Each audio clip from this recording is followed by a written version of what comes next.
Sharad Sharma. I'm, along with MR, the co-host of the Product Conclave. I'm also the chair of the NASSCOM Product Forum. A very warm welcome to all of you here. Thank you for coming. We've been at this effort for a couple of years now. We call it the CIO Connect program, and I wanted to spend a minute or two just sharing with you the broader context within which the CIO Connect program fits in. You know, as an emerging product industry, as product industry in India grows, and we believe that it is, you know, it has a healthy trend line right now. It is important that we make several key stakeholders, we buy them in, and we get them bought into the potential and the future of the software product industry in India. Clearly, one of those most important stakeholders are all of you, the CIOs. And why? Because you know, you are the ones who can provide the platform and the engagement for young startups, product startups, to you know, work with you. And as they say, a famous saying is that all product companies are made in the shadow of friendly, sophisticated customers, right? And so there are sophisticated IT, you know, customers here, and we want to turn them into friendly customers as well. Because small startups can only be successful, you know, if they work closely with those early adopters, learn from that, iterate, and build products that are going to meet the needs of those people, and thereby then be expand to a whole market. So we are hoping that would happen. We are doing the same exercise with a number of other stakeholders. We're doing that with press, and hopefully you're seeing that press is becoming more aware of what the product industry is about. And you know, it's a long multi-year journey, and we think over the years that will change. You know, we are trying to do that with analysts, you know, and researchers, and we are obviously trying to do it with the people who have the money, the angel investors and the VC investors. So that's the broader kind of a context within which this program fits in. It's really a means to engage, have a dialogue. Now, within our team, we are all organized as volunteers, and you see several of us wearing these shirts here, and we call ourselves black shirts, and that means you have to work as a volunteer all through the year, every weekend of the year. And so if you're willing to make that commitment, you know, and you're working on something important, you may get a shirt like this. And in this case, we are very fortunate that Sangeeta drives this for us, and she's one of you. She was a CIO before, and so she has an understanding of you know, how to get this dialogue going. And we have a very important partner that has been helping us right from day one. And Tapan is here, part of the CIO Association of India, and they've been very helpful to us as well. So with that, I'm going to request Sangeeta to come up and launch the proceedings here. Thank you. So thank you, Sharad, and a very good morning to all of you, and a very hearty welcome to this third edition of the CIO Connect. I am Sangeeta Patni, as has been Sharad has already said, introduced. I think I know most of you. But having said that, I am the co-founder and president of a company called Extensio Software, and I am your host for the CIO Connect session that we run today. We will start the session quickly, but just before we dive in, a little bit more of context of taking it further from where Sharad left off. So to give you an idea as to why do we do these sessions, you know, I'm sure there are reasons that you are here, and I wanted to explain as to why we think this is a very important thing that we do. So there are three things that I'd like to actually talk about. One is that in the plenary, some of you have been here yesterday, some of you came in the morning and you've been a part of the plenary sessions. You must have seen what a huge number of people are now building products in this country. And yesterday, Sharad, when he was starting off the plenary, he did a show of hands to say, how many people in the audience, of some 1,500 people, how many of you are under 35? And you would be surprised, there were 50% of them whose hands went up, right? So this is this bunch of young, enthusiastic engineers who have decided to build products for the Indian domestic business, or they're actually looking at building new technologies out of India, and such a huge number of people. And for all of those the half of 15,000 hands that went up, I'm sure there are at least 10 people or 15 people at the back end who are the engineers in their teams to building these products. That's a huge number of people who are now wanting to build products meant to serve this industry, meant to serve this Indian consumer, the Indian businesses. That's what they are there for. That's the first point. Huge number of people. I don't think we've ever had in the history of India such a large number of people focused on building products, and they've gone out of the limb to become an entrepreneur, moved out of corporate jobs to do this, many of them. Second, the other thing is that about 3 months back, with KK, which is Krishna Kumar Natarajan, the CEO of Mindtree, and myself, with a couple of other NASSCOM people, we were invited by the Unilever Global CTO to present what is the product technology people doing in this space. And the reason that he said that he was interested, we were a little intrigued. Why would he be interested? And the reason he said was that we're beginning to realize in Unilever that one size actually doesn't fit all. What works in the North American markets does not work in the Indian markets. And sometimes, in fact, whatever is working in the Indian market may well work in multiple geographies across the country, across the world. So what he essentially is saying is that show me what you guys are doing. Show me what the product entrepreneurs here are doing with Indian businesses. Perhaps there are some things that I can take back and take it to other geographies. Maybe there are things which are happening for the Indian consumer which would be done in the similar value can be given to my Mexican consumer or to my Indonesian consumer, or maybe even to the North American consumer or the European consumer. That could well be happening. So that's the second thing, the fact that one size does not fit all. The third is something that Vinod Khosla yesterday said in his plenary session. You cannot prepare for the future by extrapolating the past, right? We are in the midst of significant change. We're seeing that the last 2 decades where we've had process-centric innovations, some of these have now changed, and there are lots of innovations which are now coming in. There are new demographics, there are new consumers want to engage with your products in different ways, and many of the previous partners that some of you have had, the large companies, don't have their hands or their heads around this particular problem yet. So, but there are newer companies, so many of them, as I mentioned, all of them willing to actually work with you and take that leap of faith that may be required to actually meet the future and seize it. So these 3 things, to summarize, is a set of very talented, enthusiastic, committed, risk-taking entrepreneurs wanting to serve you. Second, a growing class of companies knowing that there can be specialized solutions required for different kinds of consumers.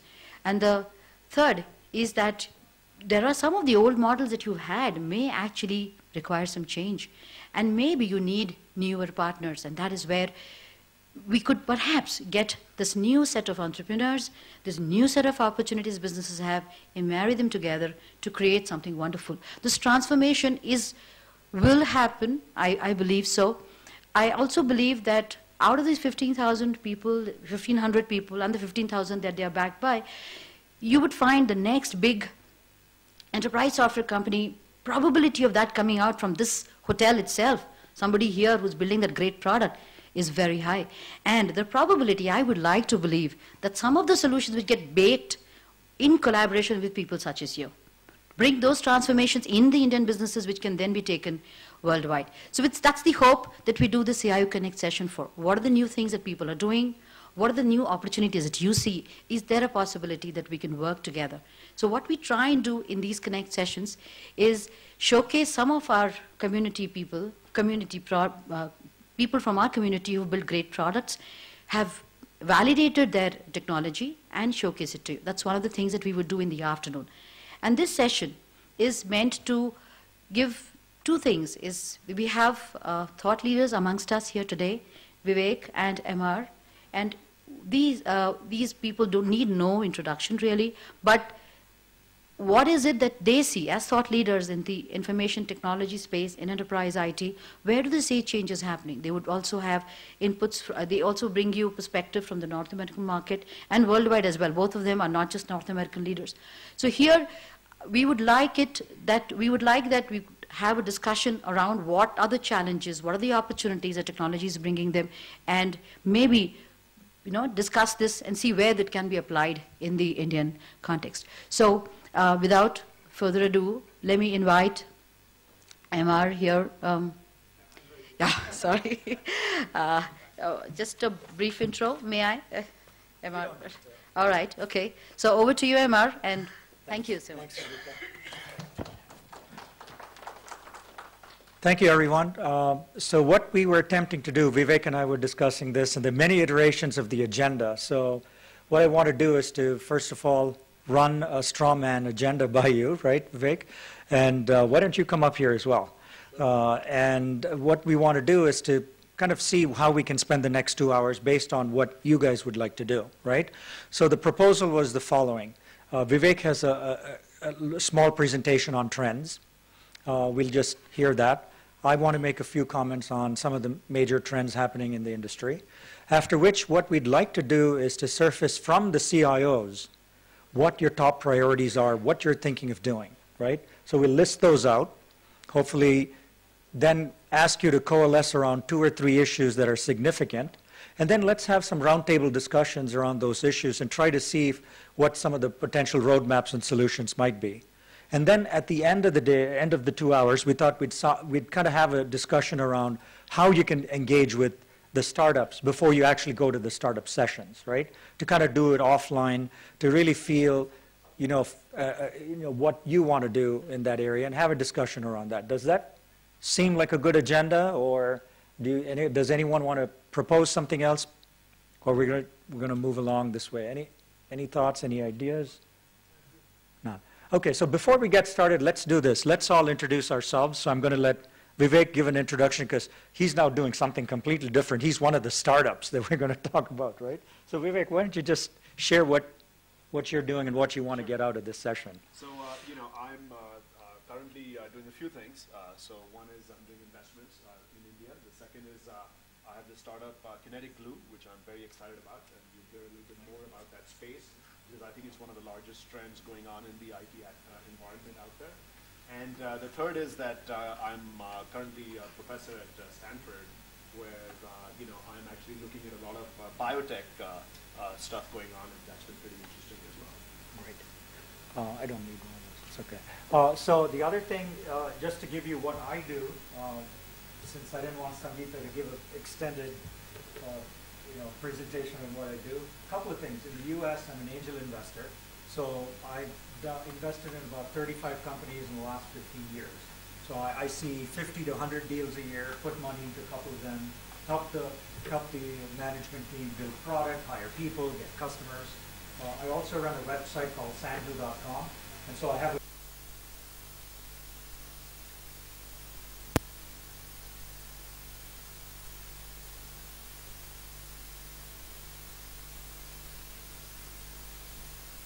what kind of products they need to create and how they approach you and so forth. And then on a completely different side, since I want to kind of diversify my own thinking, I run a forum called the Corporate Eco Forum. This is a forum for large corporates to share ideas around green and sustainability, which includes green data centers and some of the work you may be doing in that space as well. So that's kind of what I do. And when I have spare time, I give back to India through the NASSCOM volunteering, which I help host here, the 2 days of sessions and connect with others. That's kind of what I do. So let's go around the room. And you're in front, so you're the guinea pig. Okay. I'm Krishna. I was in banking technology for 15 years, studying the Government Express and I was dreaming of becoming an entrepreneur for kind of 15 or 16 years, and out of college. Then finally I decided, came out of my job and started.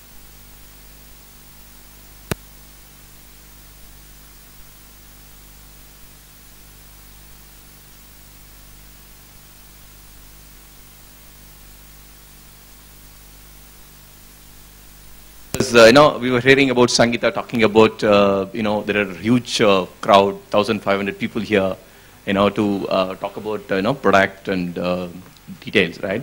But I have a different, thought when I started Kopshala. the reason is why I'm saying this here in this forum. We, as from school, okay, if you take from school, we've been, taught, by, because of the force from the teacher or by the, parents, we do homeworks because only of that. Either you will be standing on the bench or you will be outside, or your mom and dad will shout on you. So what happens is, because of this, you are not creating interest. There is a competition. There is a push. You do your homeworks and you grow. It goes up to college. Okay? So what is happening is there is no freedom. There is no freedom. And we all know how many engineers we produce in India. Right? We all know that. Now, 1,500 in a product, very, very, very small. Yeah. That is one of the reasons. Sorry, I have to interrupt for 1 second. Yeah. This is a CIO forum. I really want to keep the dialogue with the CIOs, and I hate to interrupt you, okay? I'm sorry about it, because this is also important for our country, so I thought... No, but let's handle it separately. I'm really sorry, because I really want to... This is a session called CIO Connect. We really want the CIOs to be the voice of the session. Okay, sorry about that. No problem. So that's one company, and the second one is Blue Tree Consulting, where... No. We want CIOs to talk, okay? I'm sorry, yeah. I'm sorry, I'm very sorry. We apologize for the confusion here, guys. So who are the CIOs here? They need to talk. So I think I really want... May I request that people who are into IT consulting, people who are into, and who've been CIOs before, and are CIOs, we would like them to step up and take this conversation forward. May I please request this to be followed? Thank you so much. I think let's hand it over to... Over to Dinesh. Yeah. Good morning, everyone. My name is Dinesh Rao. I'm the CIO for Trade Marketing and Distribution Vertical of ITC Limited. We've all heard IT as a shared service, but in ITC we have the entire supply chain as a shared service. We, from the demand planning, the supply network planning, and the entire distribution up to the retail outlets is my vertical responsible for. So we are very big consumers of IT. Our focus right now is on mobility. Okay, we have close to about 32,000 salesmen on the field, and we intend to provide information to them to ensure that we have a better distribution. Rural penetration is our key focus area, and we are looking at solutions in the rural, in the mobility area to enable rural distribution. Thank you. Thanks, Dinesh. Please. Hi, good morning, everyone. My name is Jishnu Kinwar. I work as a Vice President of Technology for Echo India Financials. What Echo provides is a branchless banking through a number of around 1,700 shops across Delhi, NCR, and Bihar and Jharkhand for State Bank of India and ICICI. All of the services which we do are based out of cloud. We use Wipro's cloud built out of Greater Noida. And everything which we do in technology, we are only 3-people team. Everything else is outsourced through various partners which we have. We are looking from cloud services, ERP services, and trying to build a platform which makes a differentiator for what we do. Thank you. Thank you. May I now request Avinash? Thanks, Sangeeta. My name is Avinash Singh. I've been a CIO who's been on different sides of the table at different periods of my career. I've been in the CIO hot seat. I've been on the service provider hot seat, as well as my very last assignment was where I was running a captive for IT captive for the Belgian pharma company. After that, I've just about a year, I've been into my own internet venture, which is very unusual and different from anything else you would have heard of. I help people to become better traders in the stock market. And if you have the time and focus, go and have a look at a site called tradewithme.me. And I still maintain my links with the IT background that I have, and that's why I'm here. Thanks. So 1 second on that, Avinash. So tradewithme.me. So I can trade with myself. I make money on one side and lose on the other side. You can trade with me to make money.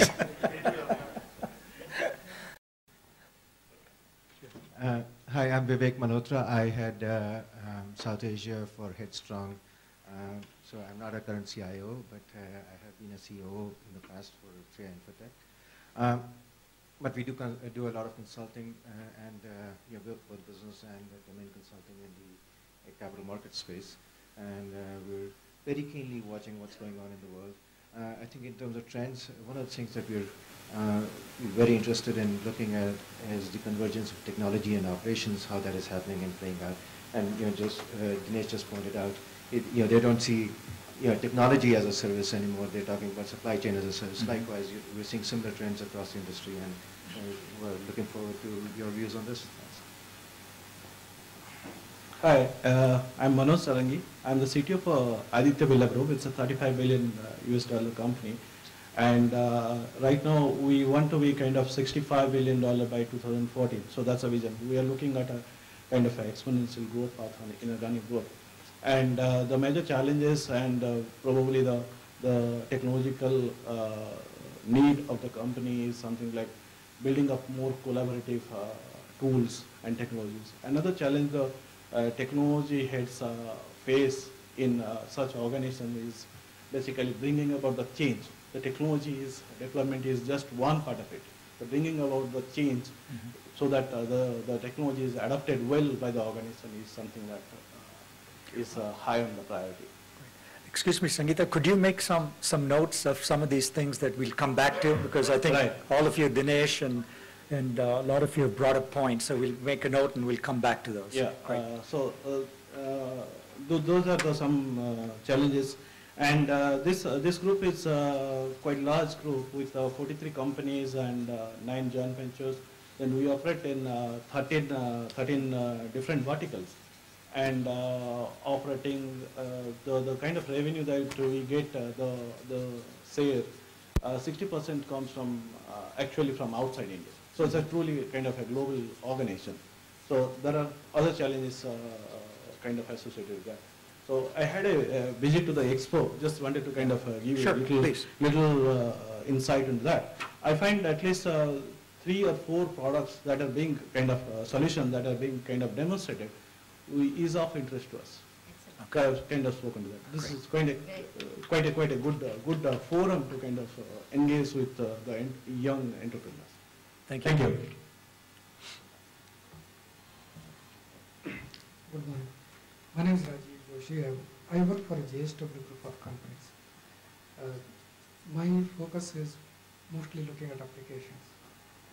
And JSW, I think most of you are aware of it.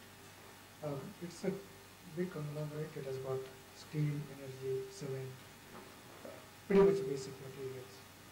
And challenge for IT is changes. Adopting the IT into this kind of core sector. That is the biggest challenge for us. So technology-wise, I think we are focused. Our IT team is in Bangalore. That means we have pretty much good talent pool to pull it in. The adaptation is complete. That's the challenge for us. Yeah. Thank you. Thank you. Let's go to the next table here. And Mr. Sani. Good morning. It's Lalit Sani here. I used to be a CIO for most of my working life. I was with Unilever for 18 years, as with Reliance Communications when the company was just being set up. And I was the CIO who had the responsibility to scale up from 0 to 1 million customers on the first day of the launch. And then I was selling to the CIOs. I was the head of the Enterprise Wireless Business at Reliance. And I have been a person who, when I look back as to what has been happening yesterday, who tried out a lot of new things. So I think we built the first Salesforce handheld application many years ago when there was no wireless. So the salesman had to come back in the evening to stockists and dock the machine and all that. So we did that. We brought in VSATs for the first time. We used a peculiar ERP which nobody had heard of because we wanted ERP to run at 400 locations 20 years ago. So we did a lot of experimentation. So in that sense, I can see a lot of things which are happening are great things. Also, another thing which I did was about 15 years ago, in Computer Society of India, we launched some national awards, national IT awards, before any awards were there in the country. And one of the awards was on best shrink wrap software, which was actually sponsored by Infosys. There was an award sponsored by Wipro, one by TCS, and one by Infosys. And after a few years, when we found that nothing was happening, then Mr. Nayan Murthy, who had sponsored that award, he said, oh, I think best thing is to change it to best project management, best project in the IT project or something like that, because there is no shrink wrap product coming out of India.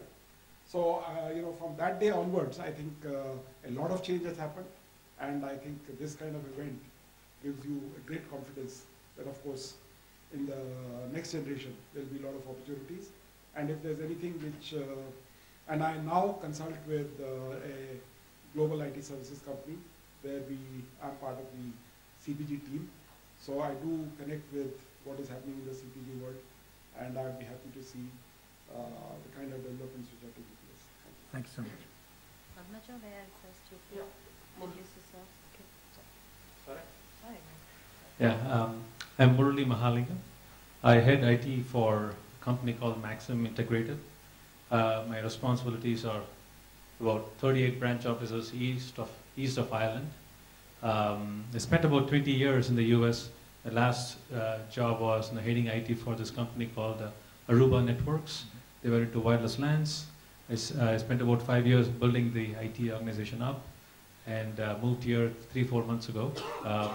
There's been a lot of learning. I'm going through a learning curve here in India myself. I've constantly been engaging with a lot of technology companies as we speak. I'm talking to a WAN acceleration on the cloud company, which is a phenomenal idea out there. So if opportunity opens up, I'll share some of my thoughts and experiences. Great. Thank you. Hi, good morning. My name is Bikram Sharma. I'm here not for my present role, but for my past role. I managed IT operations for Oracle in 6 countries, including India, Romania. And these IT operations were not just for Oracle itself, but also for Oracle's customers through Oracle's on-demand business. So we had this large data center in Austin where 350 enterprises were hosted. And eventually I liked the city, and now I live in Austin. All right. Thank you.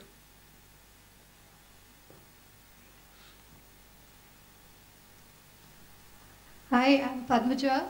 I work for 24/7 Customer, which is basically in the ITES space. It's a 10-year-old company. Started off as a BPO with both voice and non-voice support. Right now, we are rebranding ourselves into a technology company. We are a lot into predictive analysis and predictive experience for our clients' customers. And therefore, we are spreading our wings into the technology space. I head information systems for 24/7 Customer. Are responsible for all the geos. We are spread across Manila, Guatemala, and India with our sales offices in the US. And I think my journey with NASSCOM started when we embraced an Indian product for our organization, BPM, 2 years back, and that's how my association with NASSCOM started. And it was quite a successful implementation.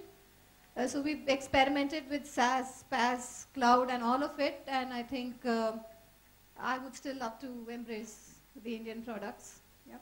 Thank you. Thank you. Good morning, I'm Ranendra Datta. I head the CIO for SAP Miller India, and also have an additional responsibility to work with the Asian region to re-engineer their business processes. SAP Miller India has been, had come to India in about 2000, and we have been into the beverage, alcohol beverages space. And for the last 10, 11 years, we have been struggling with the government, the state regulations to change the way that they tax the beer component in the space. And we have yet not been successful, but we hope that with the beer drinkers and the kind of population, the young population that we have, we would be successful one day. We are heavily dependent on the technology front. The priorities for the business currently are on business intelligence and analytics, and we are actually investing a lot of money on that space. And also a bit on the mobility front. We have implemented the Salesforce automation project, but I think it is very important for us to look at that the battery life of that particular product to be extended to about 10 to 12 hours. So we are evaluating a lot of product, and we have looked at that space, but we are still struggling with the way that the Indian communication product companies have extended their bandwidth in the Indian market, because they're still not on 3G at all the cities, and that's where we are still struggling whether we should use the 3G technology for using the mobility front. So that's a bit of a challenge for us. Currently, these are the two priorities that we are working on. Thank you. Chandra was one of the CIO jury members that we've had. Oh, great. And he's helped us curate the 6 product companies that you would see in the afternoon. He's been one of the people who's actually put in his time and support for that. Thank you, Ranindra, once again for that. Okay. Anybody else in the IT management that we would like to, we've missed? All right. Great. So let's do this. Let's have Vivek walk us through his presentation. I think they have handouts? Or? Yeah, there's handouts. I think they're handouts. So let's keep it very informal. Stop us anytime if you have questions. Let's walk through that. Then I'll make a few comments on my vantage point as on the new technologies, and then we'll get into some discussions. Vivek?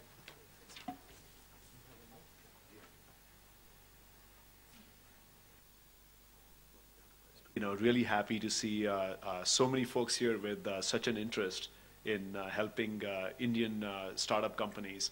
I really think that what we've heard over the last day or so is so true that the Indian ecosystem is now evolving from having done services to now going into innovation, technology, product, etc.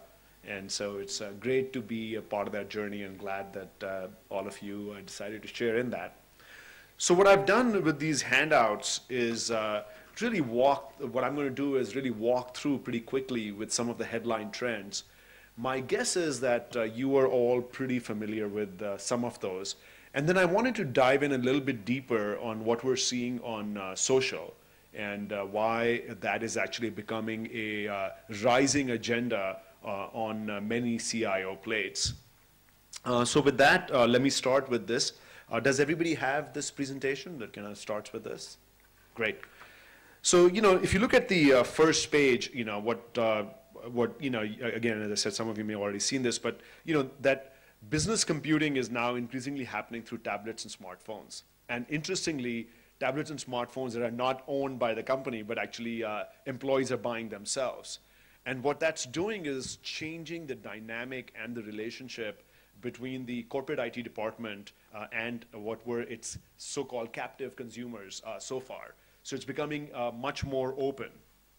The second trend, which is the consumerization of IT, continues in that fashion, which really is individuals holding out not just the platform that they're using, but also the applications that they're using as being very linked with the applications they're using on the consumer world. And so, for example, I had lunch with the head of SurveyMonkey, and he was talking about how it has become kind of the de facto survey tool that people are using in their personal life and in their private life, Evites' personal life, as well as in their business life. And so what we're seeing again is that the line between consumer and employee, the line between personal and professional is beginning to blur. Trend 3 is the networked enterprise, and which talks about how social is becoming a much bigger influence in how enterprise systems are designed to work. And I think that what we're seeing here, and you can see that there's, executives are chiming in with a lot of interest in this space. And I think that what we're seeing here is frankly only the beginning. Because what is going to end up happening if we take into account the first two factors that I talked about, which is blurring lines between who owns the asset that I see the information on, and blurring lines between the application. What we're going to see here is that social will become the peephole to all enterprise IT. In other words, no more boring reports. I'm actually only going to look at reports where others have already commented on. And as a CEO, rather than seeing the report that the CIO says I should see, I want to look at trending reports. I want to see which report most people are looking at and commenting on, because I can bet that that's where there's action going on.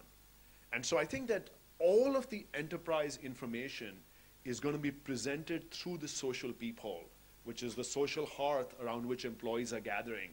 And people are going to say, you know, if I want information, I want to be able to share it, I want to be able to share my comments with it, and I want to see who's looking at what and who's commenting on what. The next trend is social intelligence, which really is that when you have enough of this going on, you will actually create a treasure trove of data that doesn't even exist today. When you have all of this information on who said what, about what, to whom, this will begin to capture for you patterns of communication that will be invaluable for internal use and for how you interact with your extended enterprise, whether, Dinesh, it's for you with your supply chain, or you as you're looking at morphing your technology, or looking at the demand chain as well. So as a result of this, what you can see is the consumerization of technology, the consumerization of platforms, social and social intelligence. We're beginning to see a really rapid rise in the application of social within an enterprise. And so far, the jury has been out in terms of, is this the future email? In other words, when email first came out, everybody was like, gee, I don't know, I'm not sure it makes sense. Do we really want to put it in everybody's hands? And then it became, well, we can, but we're not really quite sure what the ROI is, and should we really only offer it to a few people, and then became, sort of now universal? Or is it going to be more like knowledge management, which has kind of always been this great goal to have, kind of, someday in the future, we will all have knowledge management, but never really actually transpired. And I think that what we're seeing is, it was a very interesting article in the McKinsey Quarterly about how there's actually now substantial benefits that executives are seeing coming from social. So I wanted to talk to you a little bit now, dive in a little bit deeper on the social side. Because what I wanted to say is that social is a completely different organization model. And I think that it is as sweeping a change as the first time an enterprise adopted the military model as being the hierarchical flow-down way by which work is shared. So if you think about it, since sort of mankind exited the hunter-gatherer phase, there's been that single flow-down model. And now what we're seeing with social is, it is an emergent model. In other words, what emerges as a social personality of an organization, what emerges as a social character of an organization, is completely unpredictable. And that scares the heck out of everybody who's thinking about implementing this. And so what you're seeing is a completely different model. So I want you to think about emergent, and maybe the cloud, since we use cloud in a different way, but I am actually talking about the physical cloud in the sky, is a classic emergent model. If you think about a cloud, water molecules enter into the cloud and leave at all given times. And the cloud has no characteristic of a water molecule, and yet consists only of water molecules. It has its own finite presence, and yet it is different from the constituency that it has, which is water molecules. And so what you have is an emergent phenomena that has its own shape, size, characteristic, that has nothing to do with the constituent phenomena. There are many examples like that. There's waterfalls, and then in the organization itself, what you end up seeing is different kinds of personalities emerging. The second way that this organization model is different from the old army model is, the old army model was all a hierarchy. It was all about, you report to so-and-so, you report to so-and-so, you report to so-and-so. In the social model, particularly if you're an HR person or an IT person, the things that change is now you're looking for nodes. You're looking for people who are connected. And there are two kinds of nodes that you have to recognize as you think about this social connected world. There are one which are the highly networked people. And you, an IT manager, need to know who they are, because they're very important. They influence what this emergent looks like. And the second is the people who have the weak links. So we've all heard about the 6 degrees of separation, which is, you can sort of track from the, US president to anybody sitting in this room, in 6 steps, a link. And the reason why the 6 degrees of separation works is because of what are called weak links, which is, the random links that you didn't even know existed, but you actually find your way through that. And so as you think about going from a hierarchical environment to a node environment, you've got to think about those 2 nodes. But the third thing, that the way that the socially networked enterprise is completely different is it operates on social rewards, not economic rewards. We're all used to the fact that economic rewards are the way that organizations work. You give them money. These, by the way, are switched around, should be the other way around. But you give people money, and now you're, and that's why they get motivated. Now what you have is, you actually have social rewards where people actually do something for social credibility. When people were asked in knowledge management to assign themselves a expert status, they actually did not do that. But they gladly call themselves an expert in social environments because they are looking for that social credibility. Similarly, the old environment was extraction. You had to extract work out of people. This is cognitive surplus. This is a term I picked up from this author called Clay Shirky, where people actually contribute, just like people like MR and Sangeeta are contributing with their cognitive surplus. So a socially networked environment actually works in a much more cognitive surplus ways. So as a result, what do you see? What's the reason for doing this? Innovation thrives in environments like this. This is not knowledge management. All innovation happens when groups of people that are able to bat ideas around, that have a diverse background, share this. Speed, you get much faster speed. Stability. Network systems have a characteristic called graceful degradation, that they never collapse, that they always have, just like our brain is an incredibly networked organ. If there is brain damage, people have a graceful degradation. And scalability, which is that today, if you look at the IT services companies that are now reaching a stage of 300,000, 250,000 employees, they are finding real limits to this hierarchical model. And the only way to actually have scale beyond a certain point is to be able to create these emergent social networks inside the company that allow self-management. So, enough about sort of what it is and what makes it. How do you actually roll this out? And, many CIOs that we've talked to have struggled with this because there are only 2 kinds of networks. They're dynamic or they're dead. So there is no partial success in this world. And it is of great, great value for people to understand, how do I make that social network that I launch in my company of value to my company? And so what we've done is, we've put 5 factors here that are just kind of thought starters. But these are sort of, compressed learnings that we've had as we've been around for 3 years to think about how do you actually make a social network successful. So the first thing is, don't view it as a technology problem. It's a whole new organization design. The reason that it's really important to think about that is, people say, hey, look, I can think of this component, I need to put in feeds, or I need to put in, some sort of a social network, connection software. That is not it. This is an organizational change, and we heard many conversations earlier as people were introducing themselves, that it's all about the change management, particularly in this. So I think that the way that CIOs can team up with HR and organizational experts is of critical value. So for example, Future Group is a big customer of ours, and the fact that they have people like Devdutt Patnaik as their chief mythological officer makes a huge difference in terms of thinking about how do you view this as a social change, not a technological change. The second is, start small. eBay became a huge platform for trading anything, but it started as a way to swap Pez or chewing gum dispensers. So whatever you want to get started with, make sure you have a purpose, recruit the right early users, populate it with content. Start small. Have a very specific, finite problem to solve. And start as an outsider.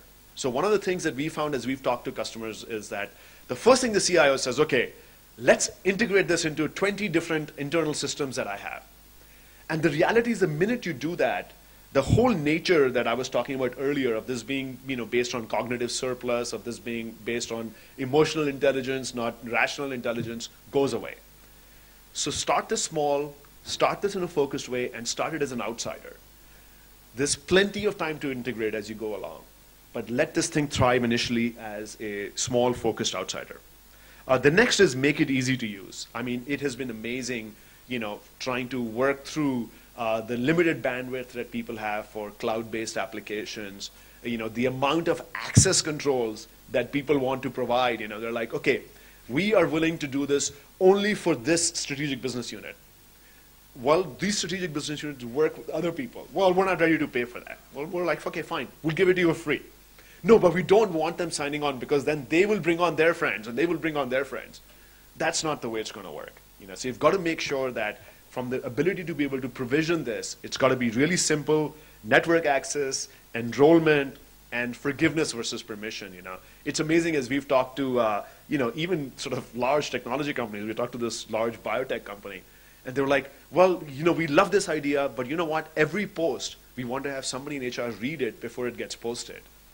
And we're thinking, now this is going to be a challenge. I don't think you could physically read every post before it gets, posted. So I think that this whole idea about making it easy to use is, so simple, but yet very important. Give it time and freedom. All emergent properties are layers of structure and usage that define itself. In other words, structure emerges from the usage. The way that a network system works is the linkages come out of the usage. So you can't just mandate it. You got to give it time for structure and usage to become layer after layer after layer for it to be successful. And finally, leave the policing to the community. So many of our customers, the first thing they want to do is to say, okay, how do we police this? How do we make sure we don't have this kind of a problem? One customer talked to us about how they were worried that the first thing that people would get on this and use it for would be to complain about cafeteria food. So they said, how can we make sure that there's no discussion on cafeteria food on this platform if we roll it out? And our suggestion to them was fix the cafeteria food. I mean, how much more do you need to hear before you do that, rather than trying to really kind of get contorted about preventing any conversation on cafeteria food. So not to take too much time. Happy to take any more discussions, or we can have, if this is an item of interest for everybody, we can put that on as a topic. But certainly, there's a lot of learning, and what we've learned is, this is really important. Its time is now. And there's the right way to do it, and there's a not right way to do it. Thanks. Mark. Okay, so I want to talk about the other trend. Social was one, but we just completed a study on mobility, which seems like a big issue here as well. And so maybe I can, talk about that study. It's going to be released in a couple of weeks. But what some of the important things we found was the following. So let's see, you're in the drinks business, right? So have you heard of the term called BYOD? Bring your own device, right? So it used to be BYOD was bring your own drink, right? In the old days, but bottle, right? And now it's BYOD, bring your own device. And so this must be prevalent in all your companies. So employees bring in a device, and they want to connect to corporate applications, right? Email, all the other stuff. So you as CIOs, I'd love to hear your thoughts on how you're handling that, because that came up as like the top issue when we look at mobility. In the old days when you had a PC, you said everybody has to have a PC. Nobody can bring in a Mac, right? It kind of worked. But with the device, you cannot put that. Someone has an Android device, someone has an iPhone, someone has a Windows phone. So any comments on that? That came to be like the biggest problem. Who wants to? Yeah, please.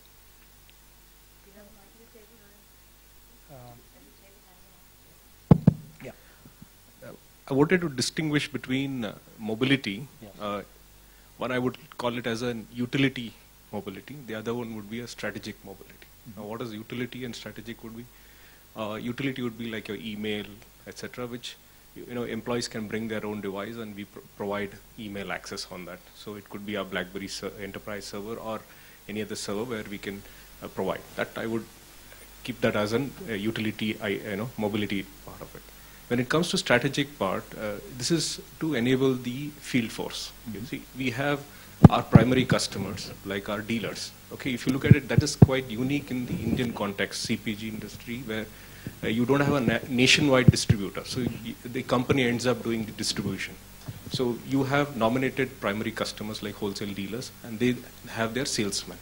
So where the strategic mobility comes into play is that what are the applications that we are providing them, where we are able to kind of capture more orders, for order management, for pushing information onto them. So there are two distinct things which I wanted to kind of bring in. So the solutions for strategic IT is, frankly, at this point in time, is missing. The more of the talk on mobility is more on like, okay, bring your own device, we'll give you all applications, we'll provide adapters so that you can access your, your portal, company portal on your mobile phone or your iPad, etc. But what is missing is that how am I able to cost effectively capture information from the field and push information back? Yeah.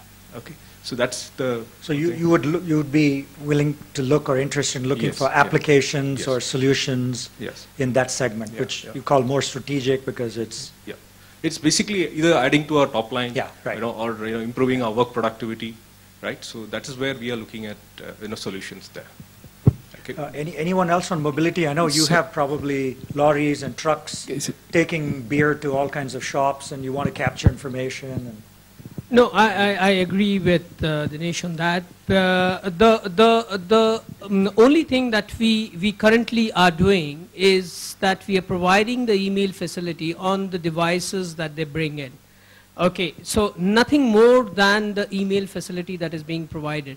But I'm sure that in future there would be requirements of putting up the company portal and applications for them to access from many of the devices that they bring in, maybe an Android or an iPad or any of those kinds. So we need to have those adapters and those ensure that the security of those data that they access are controlled in a very controlled environment. And that's the challenge that we are currently facing. But we have very categorically put in a policy that we say that we are only providing an email facility to the devices that you bring in.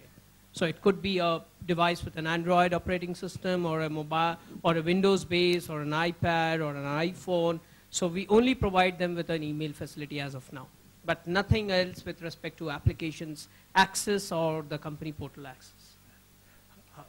Yeah.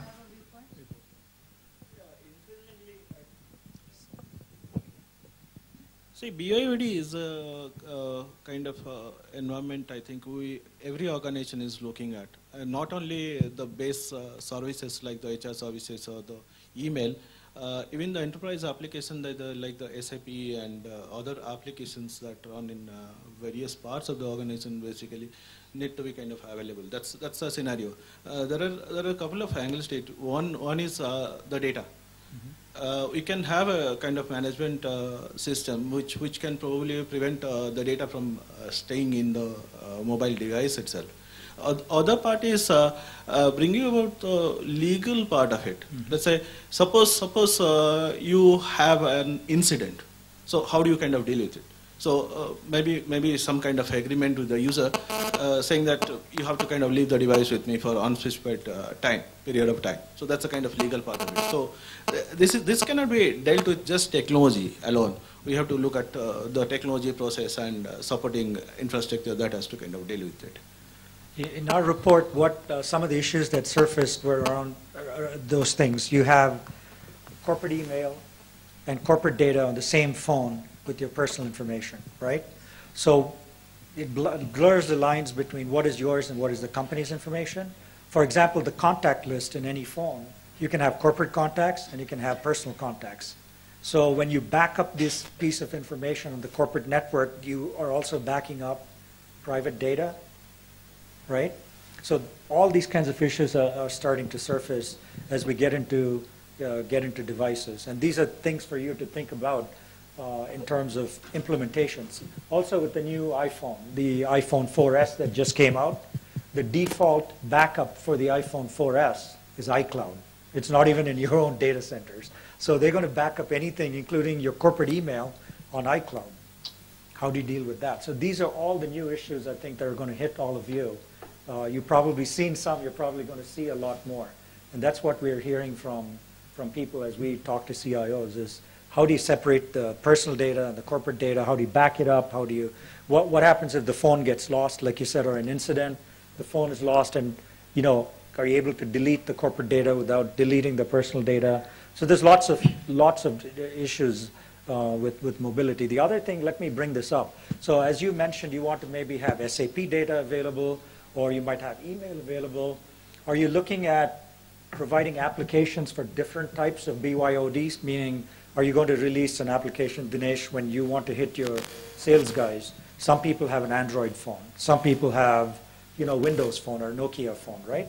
So when you give them an application there, is it going to be written on HTML5 kind of a thing where it's lowest common denominator, or are you going to write one for Android, one for iPhone? Because these guys are all going to have different phones. So that we have evaluated what is a term, a new term called this Mobile Enterprise Application Platform. Yeah, MEAP or MEAP, MEAP, yeah. where you develop it once, so the business logic resides in the server, etc. So that we have evaluated. Okay. I think that's not the major challenge actually. Okay. If you look at it, I would like to highlight what are the challenges that we faced. Okay. See, we did a pilot for one of the projects where we gave mobility projects where we wanted to do some price discovery. So in terms of like what is the right price at which one could either auction the price of, you're buying of certain commodity. Mm-hmm. Okay, so we did that. What we faced is that while these people, one is why did we go for a mobile phone? Okay, we said that, okay, look, it's quite cheap. It's 8,000 or 10,000 rupees. You can go for it instead of the earlier Motorola handheld terminals, which would cost you about $1,500 to $2,000. So we went with that, but what happened is as the guys were using half the day and the battery is dead. Mm-hmm. Okay, so they're not able to. So they have to keep figuring out some kind of a battery point where they have to keep going and charging. So it becomes like the weak link in the entire supply chain of that. If the solution is treated as a supply chain, that will become the weak link. So then we said, okay, look, why don't we get some jackets, the battery jackets where extra batteries are there. There again we face problem. Then it becomes very bulky. And whichever are there, in terms of jackets which are integrated, that comes only for very specific models. So to that extent, you see, one is what can be controlled centrally. Mm-hmm. Okay, is the MEAP part. Okay, it's easier to control that. Right. But once the device is out there, like thousands of users are using that application, how do you ensure that it doesn't falter, in any way? So that's where the challenge is. Any other challenges around mobility? I want to point out at the CIO Association, we have a group called the CIO Research Center. Okay. And we also just recently did a survey on this with 320 odd Indian CIO responding to that. So 96% of them said that mobility, enterprise mobility, is an important strategic initiative for them within the next 1 year, which itself was staggering. But 80% of CIOs said that the email and calendaring problem is something that they've solved. Right, so they're over that hump, and now they're looking at interesting things like dashboards. They're looking at SCM. They're looking at CRM, so HR applications. So I think that a lot of interesting conversations can happen, and I don't know whether in this conclave there's a separate track for mobile product developers, but there's a very interesting mobile product development ecosystem which is developing in India as well, and people coming up with these kind of solutions for CIOs. So it's very interesting, and a large percentage of CIOs are looking at how to use mobility to increase their business or add value to their business. So that would be, yeah. Sorry. Yeah. Apart from this challenge of making sure that the application runs across all platforms that people use. So for that, of course, there's this solution, and where some people are saying, okay, all my corporate applications will be certified to work on iOS, Windows, and BlackBerry. So that will take care of most of the applications running on most of the devices. But the other challenge, which I don't think too many people are talking about, is the corporates actually don't want to leave you with all the data on your device. So until now, the rule was company provided you a laptop. When you left, you gave that laptop back, and the corporate email stayed with the company. Now, if it's on your device, then how do you make sure that that data actually doesn't go outside? Especially because not only people are bringing out their devices, but the life in the company is becoming less and less. Mm-hmm. and therefore the chances of you going away with the data is higher. So I think that is the other issue. Then of course there's the other challenge which Sab Miller, Ranendra talked about, which Dinesh talked about, is at the low end, what kind of devices can be handed over to salesmen? Which now again, there was a challenge which people in Hindustan Lever or people in ITC faced at one time, which was trying to find the best device which could be, the lowest common denominator which could run the application. But today that is not possible at all, because at all levels people want to bring their own phone. So the point is, how do you make sure that the application runs across a large variety of platforms? Now at the higher end, we say, okay, these are the 3 platforms of choice. But how do you make sure that at the lowest end, that a 5,000 rupee phone which you give to a salesman can actually be substituted by a phone which he buys from Lava or which he buys from Micromax, and that all of them will actually support it? It gets little more complicated when you say, I want to do it in rural areas, because 3G technology is not there. 3G is actually not there even in Bangalore in many parts. Then you get into the problem of languages, because when you want to give it to, like Hindustan Lever found, when they wanted to give it to Shakti entrepreneurs, then many of them don't know English. So how do you do that? Now, solutions are there, but low-end phones don't come with Indian fonts. So these are all the things which have to be seen. So one is the higher end, one is the lower end. Higher end, the calendaring problem, the email problem has been solved, but now the thing is all dashboards, etc. So how do you make sure that all dashboards are available for the BlackBerry and the iOS and the Windows platform? So these are some of the challenges which are... Sir, on the first point which you raised, which was about the security aspect of it, this came up in one of our boardrooms around enterprise mobility, I think in Bombay, where there is now a solution available where you can partition, on your mobile device, you can create a partition between the corporate partition and your personal partition. And there's a management console. So what happens is you can apply the same IT policies that you have on your laptops or other desktop devices on the corporate partition. And suppose the employee was to leave, you can remotely delete all the corporate data on that partition as well. So as there are problems, I think people are working on interesting solutions for those problems as well. So I spent about last 5 years at Aruba Networks, enterprise mobility company. So this topic is near and dear. Just a quick sharing of you. I was get over the device fingerprinting, which is extremely essential for running a secure IT operation, because you need to have a complete account for all the devices that you're supporting. Right? Without that, you as a CIO are running an unmanageable infrastructure, right? And also with enterprise mobility, the LAN is dead. So there is the whole traditional way of audit trailing the connectivity through the LAN is think of the past, and we have to make investments in the new ways of accounting for all the devices that are bypassing that traditional LAN. This is wireless LAN, right? So BYOD opens its own new security-related challenges. It's not just losing data; it is just being able to register all the devices that are currently supported within a corporate framework.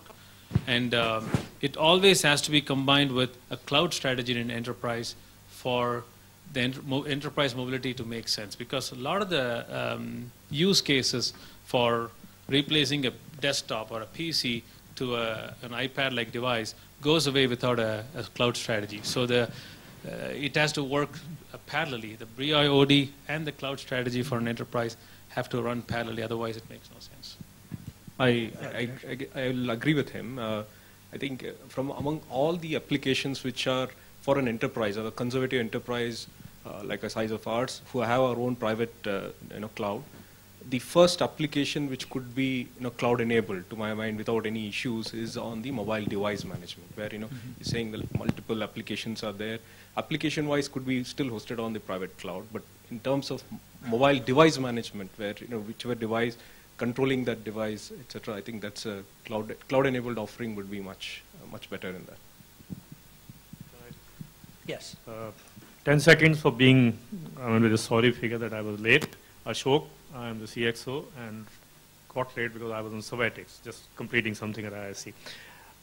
I probably would not be able to answer to Dinesh, but there's a very simple thing that he says, utility versus strategy. In all counts, both will coexist. Because in strategy, the ratios will be keeping changing. I mean, utility is just email, this and that, and we heard that this will increase. But there will be always a part of strategy, and there will be never a solution for that, because certain times it's driven by the customers. The clients and customers would like their data to be kept secret, kept away. So there would be a pocket of strategy all the time there, whatever you do it, because we are handling the customers and clients. So look at from that angle. It can never be eliminated. So even if you find a solution to do it from encryption, security, or what I've ever heard it, there would be always a pocket of strategy there, because we are into the market and customers are driving that. There could be internal strategic points which more and more will fall into the basket of utility. There's a possibility. He said, Tapan said HR, somebody said this, and there's a mobility in the cell phones, there's a partition. So there would be more and more data would probably can drive towards utility, but the strategy would always remain. That's what I think. Great. I'm part of one company that makes devices, and it's been very interesting to see, and somebody named us actually, very interesting to see the concern for data. We understand the concern for data because people have come to us and saying, can you make a device which is completely locked? Nobody can take data out of this. And I said, what about connectivity? People still have connectivity, right? So that is always going to be a concern. And we are figuring out how we can bring the prices down to a level where the field force can actually get enabled for $70, $80 or something like that from that. There's another company that I'm part of which actually we do consulting work, and we're working with one of the leading, the top 5 pharmaceutical companies about, and there the concerns are not so much about data, because they understand that data in a social world is hard to manage. Okay. The concern is more about how do I provision which apps somebody should have. Right now you're talking about tactical stuff about email and calendar, but think of a 300,000 people company, and everybody needs to have 35 different apps. The enterprise itself is going to have thousands of apps across the entire value chain.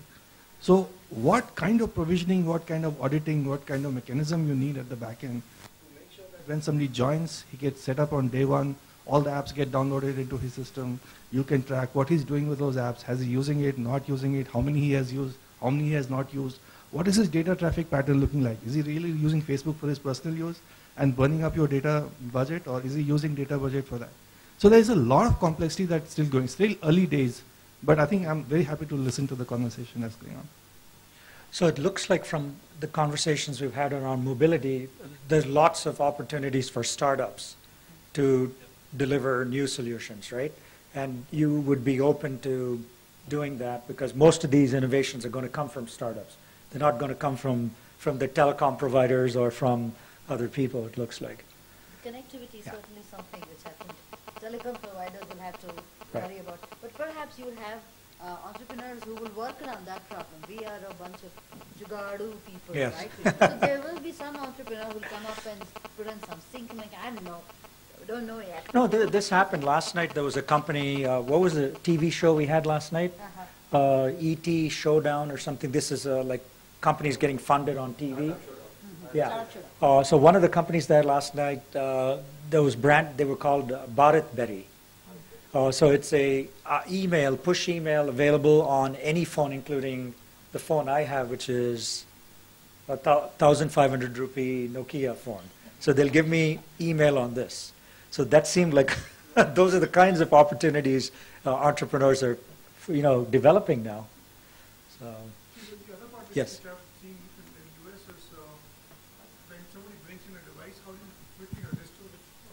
Rupagait said.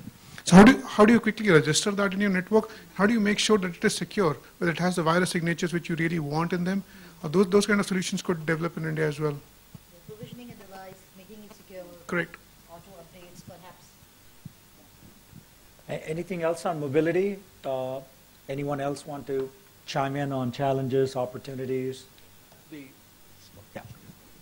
The other opportunity that I see in enterprise mobility is that it may not be a technology-related solution, but in terms of more like a rental or more like a leasing option for mobile phones. So it's an economic model. Yeah, economic model where you could look at let's say the enterprise develops the app, gives it to its partners, and say, look, you want to use it, go ahead and use it.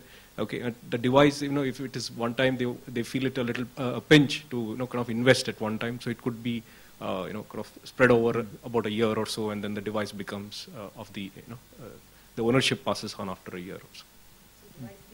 Yeah. Good. That's interesting.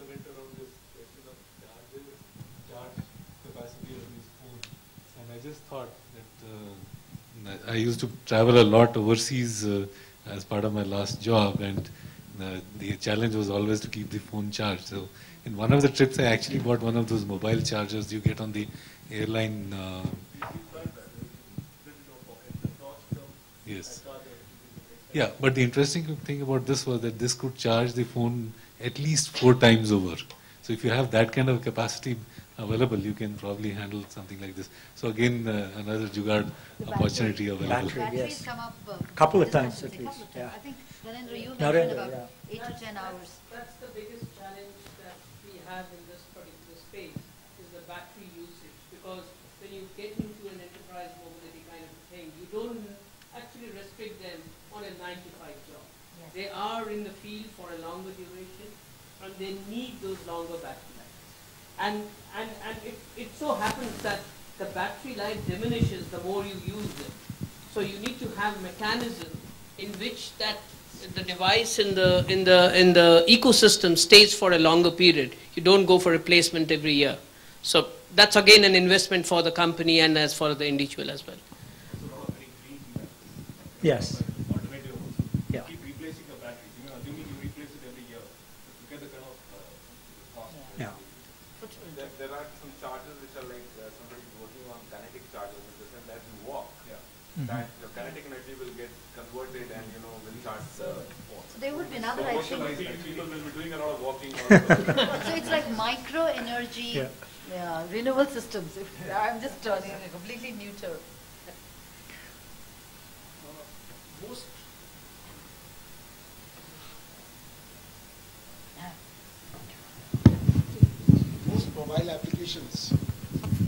Most mobile applications need wireless connectivity.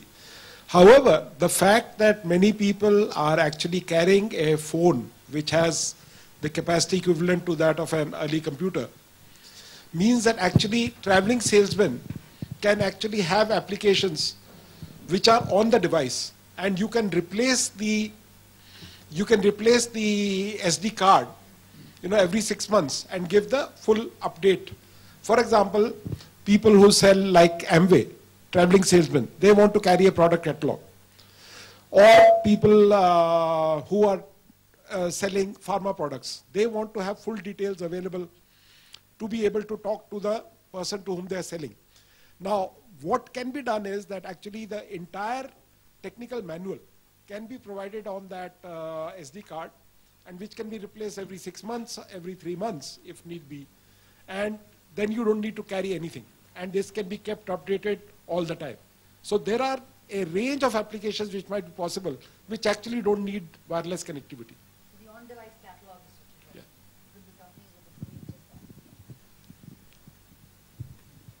is Any other issues on mobility or? Yes. Just before we close on mobility, I wanted to just tell the CIOs that there are 2 good CIOs who've got some very good experience on this. One is Vivek Khanna from Havells. Havells is the lighting company. So they've enabled the entire sales process on the mobile now. So if you want to learn from him, I can connect you to Vivek and you can learn from him. In terms of the services industry, Praveen Sawant from Low Lintas, which is an ad agency, they had this major challenge, right? There was always a dispute between what the client says they should be billed versus the number of hours the team has said that they have spent with the client. So now they've come up with a solution where after the meeting, immediately after that, the client representative or whoever it is pulls it into the mobile and just enters it. And the client immediately gets an email that this person spent so much time with you, do you approve this or not? So they've solved that problem using mobile as well. So if anybody wants to do something similar and wants some advice from Praveen, we can do that connect as well. Great. Thank you. There's one more name I would propose, which is Subodh Dubey of Usha.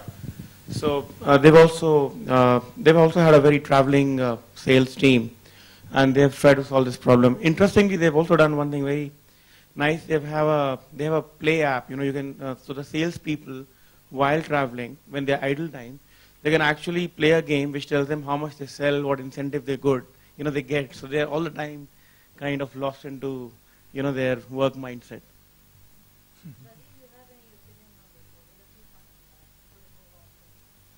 Pretty much everything is spoken except the language. Yeah, language is the best. This is, I think, a uniquely Indian opportunity. Yes. Yeah. Great. Do we want to talk about cloud? Is there any interest in talking about cloud? And because it's all connected with mobility, like you mentioned. Actually, cloud is something I want to ask our members and the CIOs about, because if we were to do this session last year at the same time, everybody would only be talking about cloud. Cloud, right. And now if you look at the Gartner priorities for 2012, it's on number 8. I think it was on the top 2 last time, if I'm not mistaken. So is it that cloud is so much of a given now that everybody's taking it for granted and hence nobody wants to talk about it? Or is it really not a priority anymore? What has really happened with the cloud?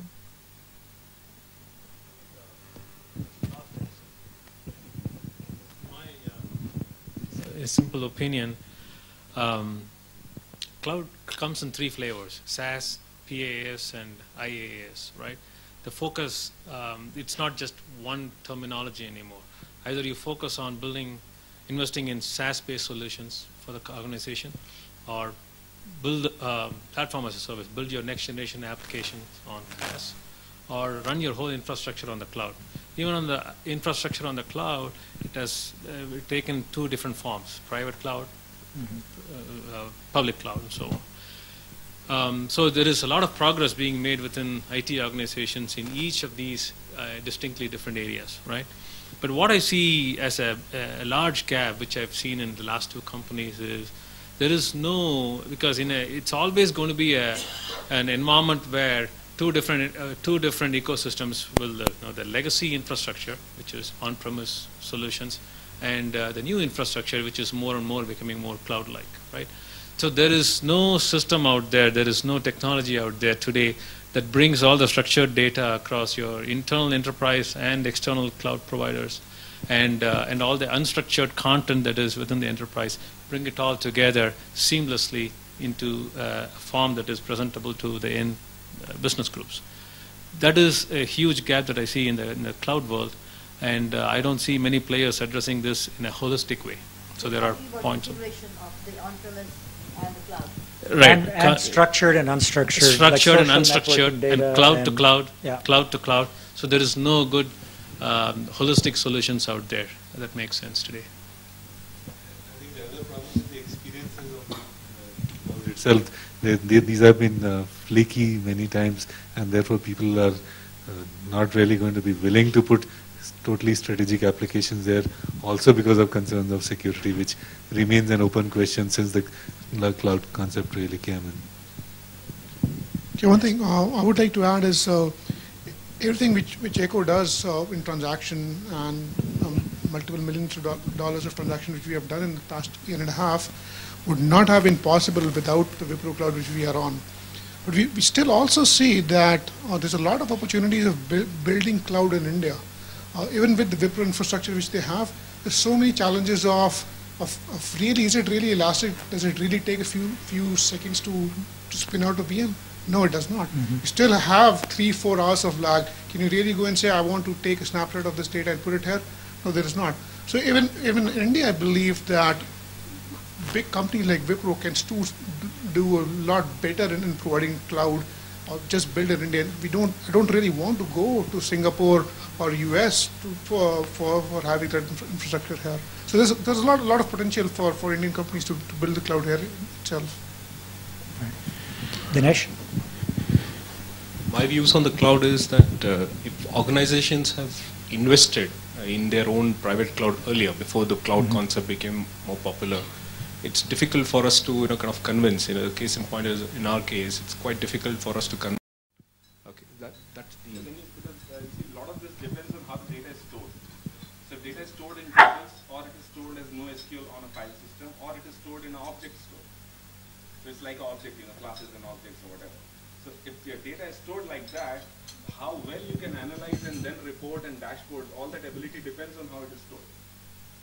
So are you also looking at different database technologies to then experiment with, or relational is the de facto standard? Relational. Yeah. I know there's non-SQL now and all kinds of stuff coming up, but I don't think enough companies have figured out to get out of relational. We're locked into Oracle, which is a big thing, right? Yes. Sorry, I just wanted to kind of address the question. I didn't catch the gentleman's name. So here's my take on this. Mostly the data is generated and in systems that are optimized for a different set of objectives, transaction performance and things like that. So currently, I think I understand it's not as easy to pull data out of Excel spreadsheets and random data sources into analytics. But if I'm looking at the data creator's point of view, this is probably not their first objective. So they're more focused on how do I get my order matching happening, how do I get my factory scheduling happening on time and things like that. So for that, I think Oracle is probably one of the answers. Yeah. No, I understand. Go ahead.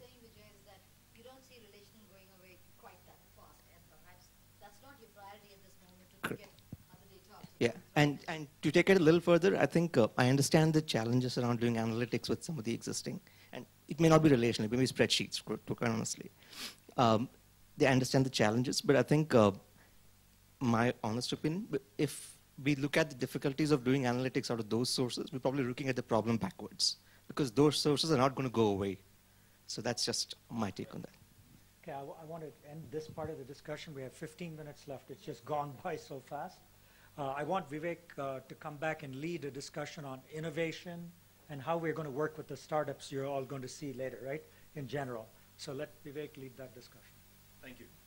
So, I think that what we've got set up, I think, is a pretty good slate of companies you'd meet. And but I'm just really curious, as you think about how you engage with startups. I thought some, really interesting sort of give and take here. I heard about, many interesting ideas around mobility and how we could work with Indian startups. And then interestingly, when we were talking about the enterprise social media space, the mind instantly went to, let's go to salesforce.com. And so it sort of went, exactly in the opposite direction. So it's kind of like, so I think that, it's really important for us to figure out this group particularly, as you think of yourself as discerning buyers, where are the areas where you can get value from working with Indian companies, and where you think you should actually go somewhere else.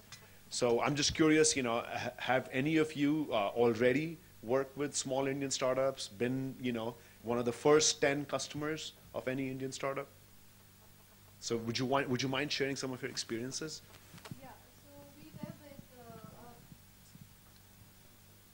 we were with the product called Orangescape about 2-3 years back, and I think Suresh was here a while back.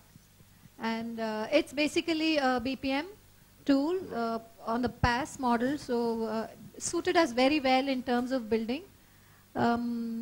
However, I think some of our challenges were in terms of response time, in terms of feature functionality, upgrade speed of response, and and I think that was where we had. So the team was really not geared up or equipped to support us at the rate at which we wanted to, improvise the product.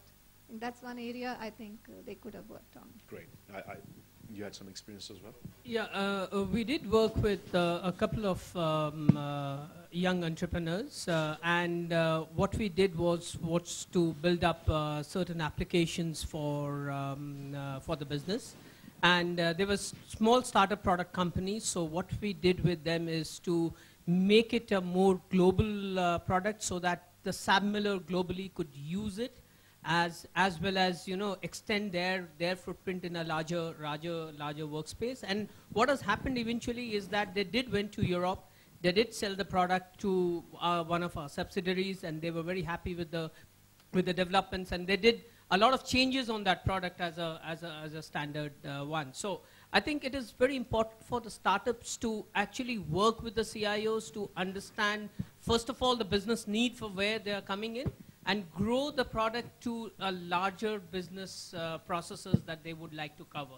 Because it could not be specific to a particular company, but they can actually go into a larger space on that. So I think that's been quite a bit of experience with us, and which was very helpful for them to also grow out from the Indian market space to international market space.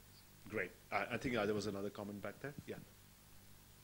I would just relate about small incidents that there were a couple from IBM, and they left US and came to India.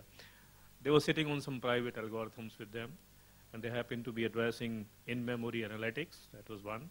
There was a dedupe engine available. Somebody asked about the data deduplication and data cleansing. And they didn't know what to do with it. They were just sitting, and then 3 months, 6 months, they set up a small shop in Koramangala here. Nothing happened. Suddenly something happened with, let's say, a telecom company. There was a government stricture available that all the telecom practice owners, Reliance, let's say Airtel, Aircel, their data has to be deduplicated.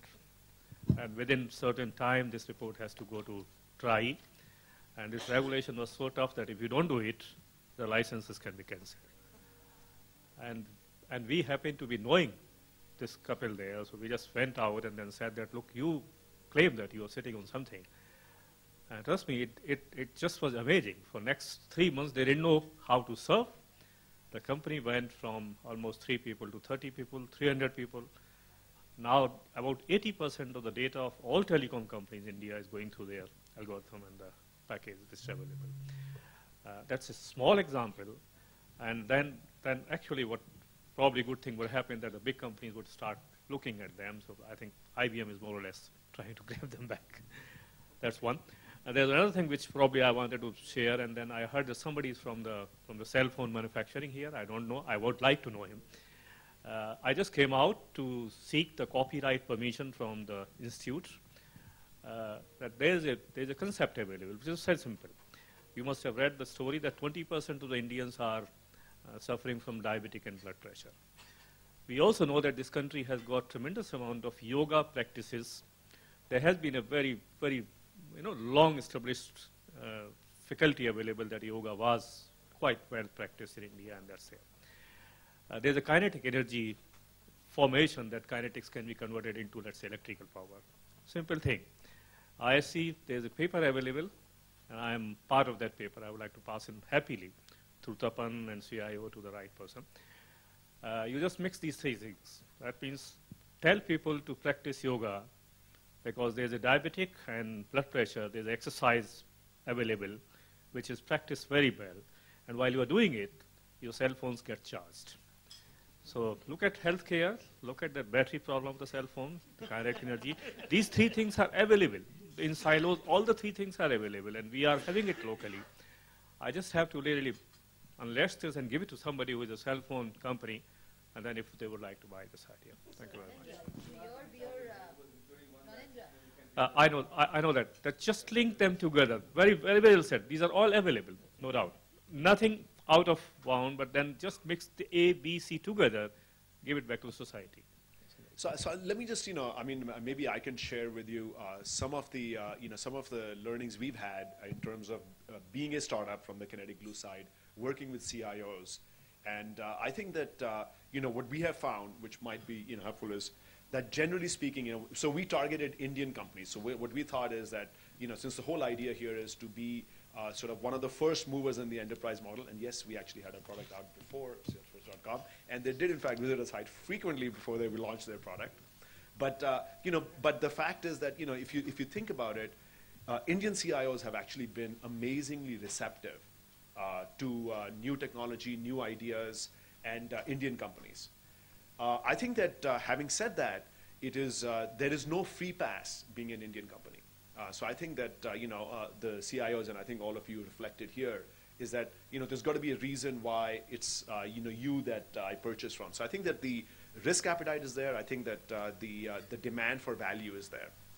I think that the questions that we've had that many of you may have asked or probably could be asking is what happens if you as a startup don't exist anymore? So one of the things that all CIOs are struggling with is that I want to take this chance, but how will this work? And I think that, sort of a leaf out of the valley, if you will, is that most of the software companies at least have been able to say, we'll put the source code into escrow so that should we ever go out of business, that source code is yours and now, you can work with that. So I think that one of the concerns that we've had to work around has been sort of longevity. The second concern that we've had to work around has been around connectivity to or integration with other applications. And I think that that is something that we have sort of worked with customers as well as pushed back on. If you remember my earlier presentation, what I talked about is that particularly in our space, integration is actually not a great thing early on. And I think that that is one of the things that Indian companies, at least our view has been, have not been as agile in terms of working with systems integrators and trying to create some of the integration side of it. So I think that that's something that that we've also discovered as we've gone through this. The next thing that we've discovered is around the security aspects. So I think that the perspective we got from Indian CIOs who've actually worked with startups has been that there wasn't such a high focus on data security and infrastructure security. And so I think that from the Kinetic Glue side, we had to work really hard to kind of offset that, particularly as we had a couple of financial services companies that were early customers that had not only their own internal security concerns, but they also had to worry about regulatory concerns. And so I think that as you think about working with Indian startups, it really is around making sure that that particular aspect of it has also been addressed. The last question that we've had come up as people who we have worked with Indian startups before is scalability, which is that I can see how this works for a 500-person unit or a 5,000-person unit, but what happens if this is a success? What if I want to roll this out into the entire organization? Show me the capability that you have, or how quickly will you have in being able to make this into a 10, 20, 100,000 person enterprise. And I think that that is another question that sort of CIOs have asked, and we've had to resolve our way around that as well. On the dark side, in terms of questions that we've had, that in some sense are never addressable, I think one is a concern around the fact that I bought this from some other vendor in some other fashion before. And at least in our business, for example, the single biggest factor that we found was that virtually every Indian large corporate owns this Microsoft product, SharePoint, that nobody has used. And when they talk to them, they're like, finally, I can use that product, And so as a result, this whole idea about how do I overcome a resistance that's on the back of, something that I invested in the past, or how do I justify the fact that I've invested in this in the past for so many years, never used it, and now I want to go try this. So that's a question that I don't think the Indian startups can answer, whether it's for our specific thing, SharePoint, or its many equivalents. And the second dark side thing that I would argue for that we have seen is that at least in one particular instance, because this is a startup starting out, you're one of the first customers. You end up seeing a lot of the sort of what happens in the kitchen stuff, And so we actually had one company that actually decided that they were going to go do this themselves based on all the learning that they had. The bad news is that they launched it, it never worked, it was sort of a bit of a dud. But there's a temptation that, we found that I have not seen in the Valley where, when you work with a customer, the customer's like, no, I think I can do this myself, because that hasn't worked, and we haven't really seen that work here either. But that's kind of the second part of the dark side of the working with Indian startups, if you will, or any startups. But that's kind of the experience from our side in terms of how things that have worked and questions that have been successfully answered on working with Indian startups.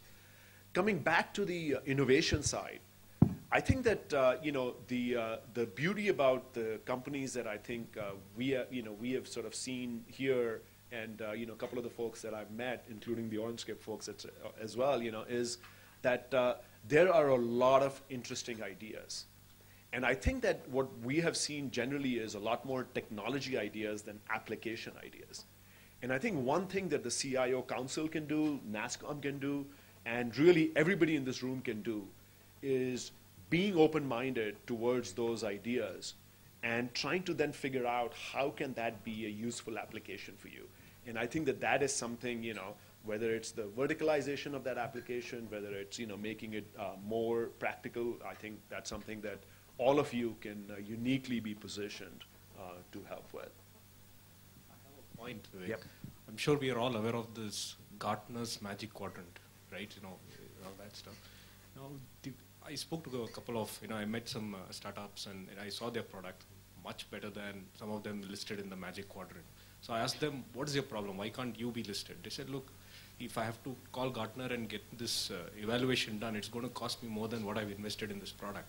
Okay, so that is a pretty big issue for all Indian startups. I could tell you that is very true. Yeah. So is there a way where, you know, maybe NASSCOM can do it, or somebody where, you know, we could look at an evaluation of Indian startups and, you know, classify them as whatever What a great in the idea. 4 quadrants.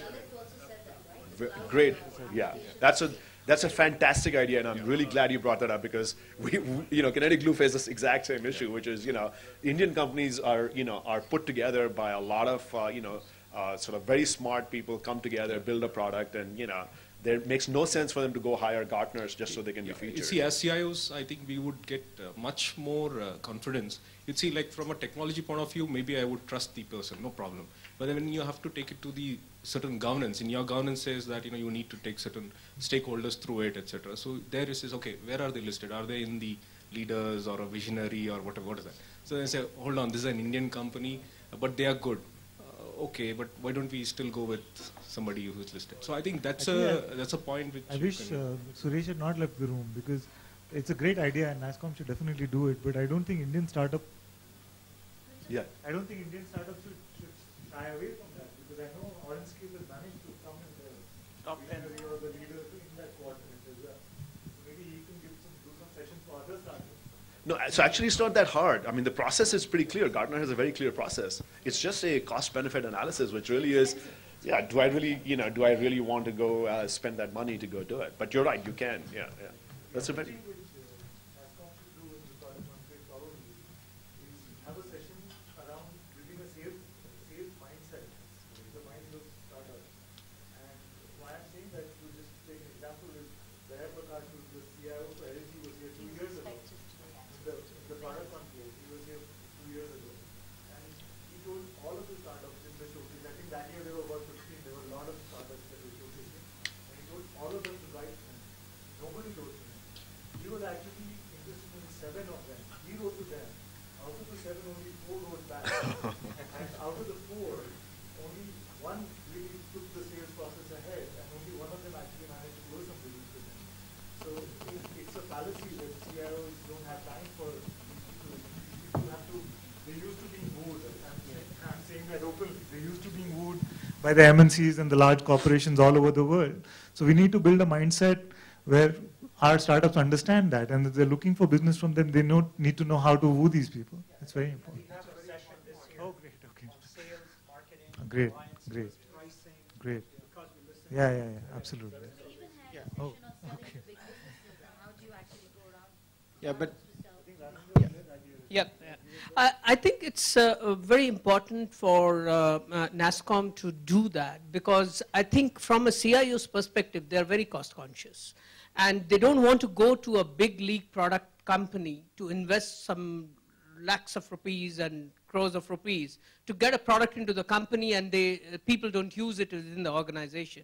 So they would like to invest it in small pieces and with entrepreneurs, so that they can keep the costs down and at least, you know, make sure that the entrepreneurs can work. I think it's very important, and I think that fallacy should come out from the entrepreneurs, that the CIOs don't want to invest. They would definitely like to invest on those things, provided, as rightly said by Pearl, that if we have the source code in the escrow account, it makes a lot of sense for the organization to be safe and secure, because that's very important for the organization going forward.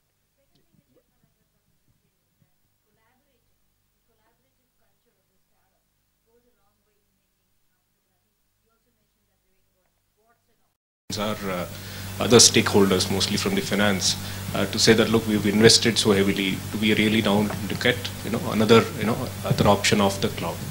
However, having said this, we do see opportunities where if there is no, integration requirement with our cloud, with our private cloud, an application which says, okay, look, there could be some kind of an application where what we call as the sales audit, sales merchandising audit, etc., where it doesn't really have to integrate with our ERP systems and systems. That's where we see opportunities for the cloud. So integration is the bottleneck. Yes, I think yes. Is what you mentioned. One more area on the cloud, that's not technical as such, but a service which an organization like NASSCOM could provide is if there could be a certification of the various offerings on the cloud. Because I think Europe has made some progress in that area. So if you go to Eurocloud, you'll see lots of people are working on that area. I think in India, that has not yet happened. So cataloging of all the service providers, then certification on certain parameters, that might be a very useful service for people to use before they use any of the service providers. Yeah, private cloud and virtualization has really picked up. A lot of organizations deployed different solutions, and that is kind of in a growth phase. And if you look at some of the products and solutions that are available in an OPEX model, which CIO would definitely be interested, is also picking up. Something like, let's say, encryption solution. If I don't have to kind of have a management server in my premises and completely operate in a OPEX model, probably that interests me. So different solutions on the OPEX model, which is available to cloud technology, is also on a growth path. So that's also another interesting area. Are you seeing, Manoj, within the Aditya Birla Group, a lot of adoption towards cloud, any of these kind of things? Are you seeing that? See, there are a lot of internal cloud and virtualization that happens in all organizations. So that's still happening. But looking at the public cloud, it's like people are slightly skeptical to go for critical services. But there are certain kind of services and solutions which are available through cloud, which is on OPEX model, like just I mentioned, the encryption service. So that's available as a complete OPEX model. Let's say I don't have to host a management server in my premises. I don't have to kind of capex on that. So that is an interesting model to look at. So there may be other services which probably will interest people. The Aditya Birla Financial Services Group, Tarun Pandey, I think you know him well. They've done some implementation as well. In fact, we profiled them in one of our cloud computing. Yeah, that's a private one. Yeah, because it's financial services. So yeah, you can't really have so many insurance subscribers, all their data in the public. Yeah, you cannot put that kind of data, and right now everyone is skeptical. That's a quite critical infrastructure. Anything else on the cloud? Let's talk a little bit about big data.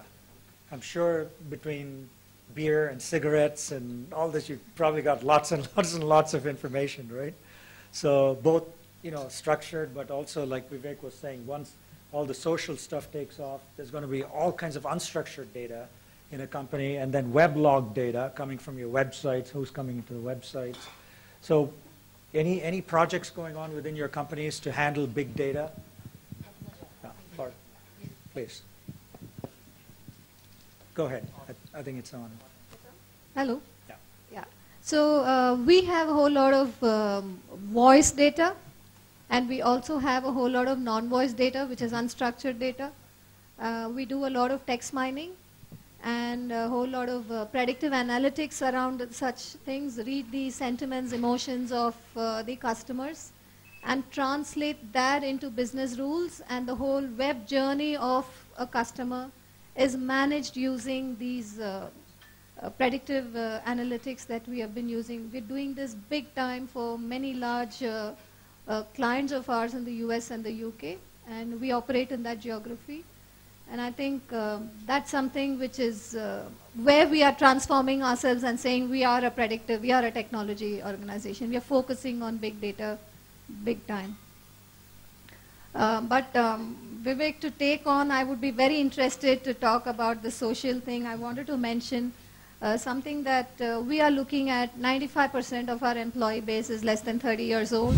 And for us, an employee engagement, social interactive media within the organization is an absolute must for employee retention, employee satisfaction, diversity, all of it. So I would like to have some discussions around that if later. Okay. I think the first thing Padmaja said is truly amazing, because we've been looking for a B2B example of analytics and data warehousing, which really we've been struggling ever since that whole diaper next to beer example from Kmart came out. So I think really I think we should profile this case study, because we hardly have any real B2B examples of big data and analytics. On the second front, there are many solutions, right, including Salesforce, Chatter, and things that we looked at. More from an internal enterprise engagement. So something that at least I've conceived and presented was something around starting to put your status and, translating that into grievances, into suggestions, trying to take an employee pulse at a point in time on ESAT and ESAT index. Internal, absolutely. So anyway, so yeah, we'll talk about it. So there are a lot of things that of interest for us in that space. I think that's one of our biggest challenges. Dinesh? Yeah, we had this challenge of trying to figure out what the problem in the supply chain is. In the sense, every day we have about 40 million records of transaction data. That is what got manufactured where, we close to about 2,000 active SKUs across 100 odd factories, across 100 odd warehouses, and serving about 2.6 million retail outlets. So essentially, that amount of data, we want to figure out, okay, what's our fill rate? If our fill rate is certain thing, where the problem is. So we have right now, in the sense, we are implementing, in the middle of an implementation of an in-memory analytic thing to handle the big data. But I think the challenge still remains is how do I pull the data out of big data to kind of get it into the memory itself. So that itself is creating a problem. Again, integration, yeah. I think, the biggest challenge also that we face is a very long, unstructured data that comes from the market. Because the kind of, when you have an SKU, a standard SKU and a standard description of a product within your organization, the same thing is not reflected back when you try to get the data from the market. And that's where the data cleansing activity is a very, very big task for the people who wants to actually capture the data and put it in the right place. So data cleansing and integration of those unstructured data becomes a big, big task for an organization. So that's again something that we are still struggling, and with the Indian market, with the different languages, with the different things that they keep in their record books are totally different than what we would perceive in our own minds. In data, yeah. I just wanted to ask. I just wanted to ask the CIOs if your brand managers are pushing you, saying, "What's our digital reputation? Give us some metrics on a daily, weekly, monthly basis, saying what people are talking about us, and how you're managing that." We've kind of formed a small cell of a couple of people who are like, Facebook and Twitter, and they're just into that. So they just keep kind of analyzing it and seeing, okay, what they're talking about our brands and everything. If there's any whatever feedbacks come up, the report is sent to them on a daily basis. Actually, in fact, there's a small cell of three people whom we have taken.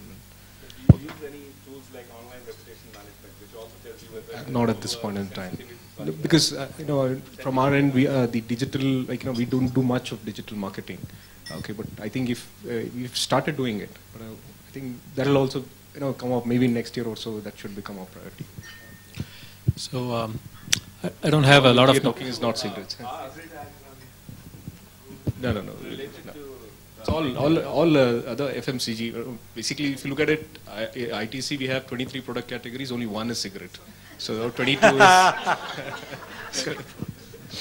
Just one question about the big data. Typically, if you are looking at big data, are you looking at big data stores running on relational technology, or also open to non-relational graphing and other techniques? Also, is what you are looking at or open to? Because these are the new paradigms when it comes to the database. The whole problem was created with relational and table kind of, fractured kind of databases. If you just have one big unified store, the problem is itself, the cause itself is not there. And then the analytics always works better on something like that. This is my view is on that is that I think the relational database was more to do with data integrity. So like every record or every transaction that you capture should be, in its entirety. But this in-memory or the other, what we're talking about, associated database models and everything, where you compress the data and then load it into memory, that is something to do with the final consumption of the data. It is essentially to say that, okay, how do I see all that big data into maybe one dashboard or a couple of dashboards, and then I can do, can it help me in decisions?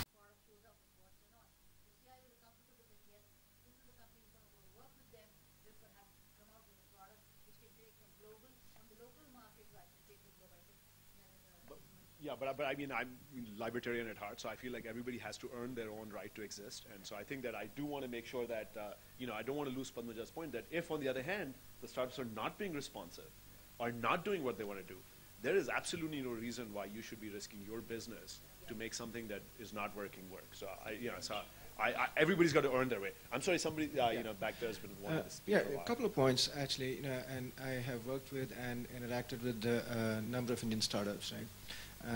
I think, like you said, lots of great technology ideas, not so many application ideas. I think one of the big challenges that I've seen, across the spectrum of Indian startups, they don't think big enough, right? Which is why, let's say if you went to the showcase yesterday, you had 3 companies, and I think all 3 of them had great ideas.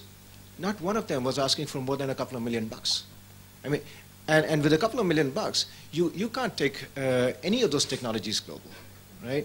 So, and to that point, I mean, I think any of those ideas in the U.S., those startups would be standing up there, especially, with some of them actually having validated their concepts, they would be standing up there and asking for 20 million, right?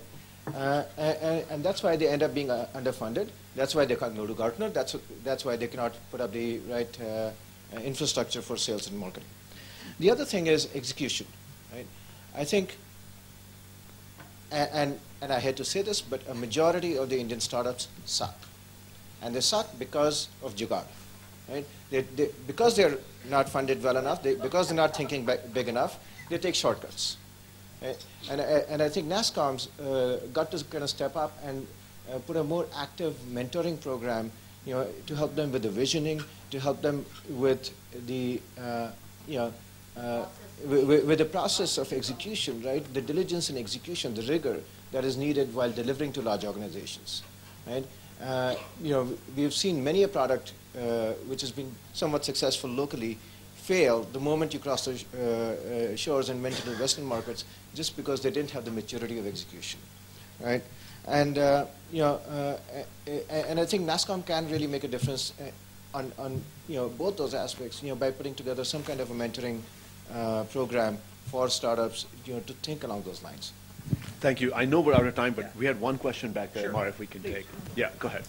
Yeah, I'd like to kind of bring out another breed of startups, which I haven't found anybody talking about yesterday or today. And these are companies which have basically a presence in US, and they have been doing outsourcing work out of India. They have a whole lot of experience now, and now they want to kind of look at the domestic market. They haven't been doing that because the Indian CIOs were not ready to accept them. Today, the mindset is changing. Those companies don't have any of the shortcomings which have been highlighted here. So maybe you could actually focus on those for jump-starting on the whole process of Indian startups, Great, thank you. Thank you. This has been such a great session. I hope you enjoyed it as much as I did. So just some house announcements. We have lunch immediately following this. This is right outside. The discussions we've had, I would put them up in a PPT or a document and send that across. And we have a great session lined up after lunch, the product showcase. We have 6 companies who are bright, have a business implementation which has been validated, so it reduces some of those what's and all thing that we spoke about, and do be there and kind of cheer for them as we go about. So this is immediately after lunch, and this is in the Aura Hall. Sumit, I think it's in the Aura 3 hall. I'm not so sure. 6 startups actually follow up with these people. We will make sure that, so we have actually worked with these companies to tell them what they should be presenting, and that's the reason we've got a business case there. And we also made sure that we had CIO people, Ranendra is one of them, to validate and see whether this is something which is worth taking to the showcase. So thank you all for this session. Thank you, Vivek. Thank you, MR. And we'll head you to the lunch session. Thank you for being here.